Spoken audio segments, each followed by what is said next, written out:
Next हमारे पास theorem है कि अगर कोई सेट लीनियरली इंडिपेंडेंट है तो उस सेट में कोई भी वेक्टर जीरो वेक्टर नहीं होगा।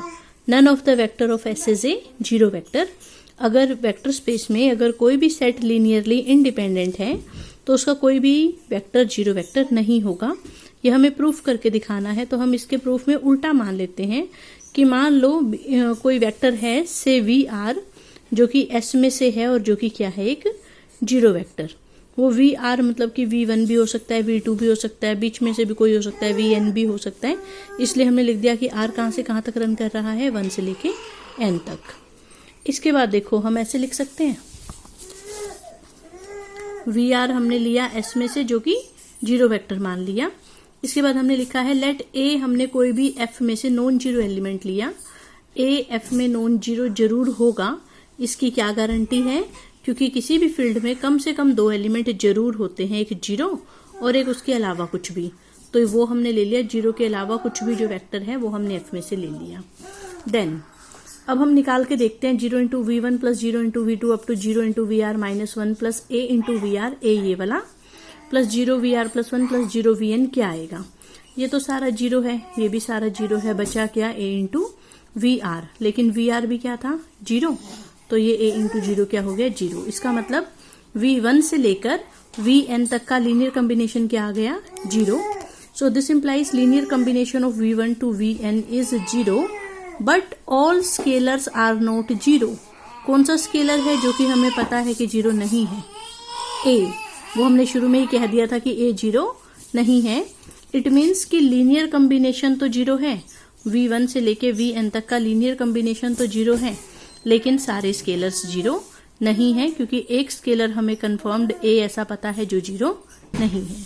और ये किस चीज की डेफिनेशन होती है कि scalars are not zero but linear combination is zero. ये डेफिनेशन होती है कि V1 V2 Vn are linearly dependent. ठीक है, and this is a contradiction क्योंकि क्वेश्चन में तो हमें ये जो V1 V2 Vn है ये क्या दे रखे थे? लीनियरली इंडिपेंडेंट दे रखे थे, और अब हम कह रहे हैं कि ये लीनियरली डिपेंडेंट है। So this is a contradiction. ठीक है, so this contradiction shows that कोई भी एस का वेक्टर जीरो नहीं हो सकता। नेक्स्ट थ्योरम है कि अगर किसी सेट में जीरो वेक्टर बिलोंग करता है तो वो सेट पक्का क्या होगा? Linearly dependent. वैसे तो इसे हम अबव थ्योरम से भी कह सकते हैं कि अगर वो इंडिपेंडेंट होता तो उसमें जीरो वेक्टर बिलोंग ही नहीं कर सकता था।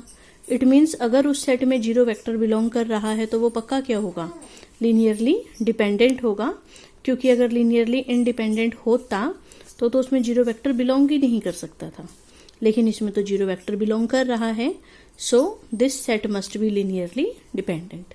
लेकिन अगर हमें इसका इंडिपेंडेंट प्रूफ देना है तो हम क्या करेंगे? सपोज हमने ऐसा कोई सेट लिया जिसमें एक वेक्टर हमने जीरो वेक्टर मान लिया। सपोज हमने कहा कि वी आर कोई वेक्टर है जो कि क्या है? Zero vector. और अब हमें इसको क्या प्रूफ करके दिखाना है? लीनियरली डिपेंडेंट प्रूफ करके दिखाना है। ठीक है, वो तो देखो यहीं से हो जाएगा। दोबारा से हमने कहा कि वी आर क्या है? जीरो।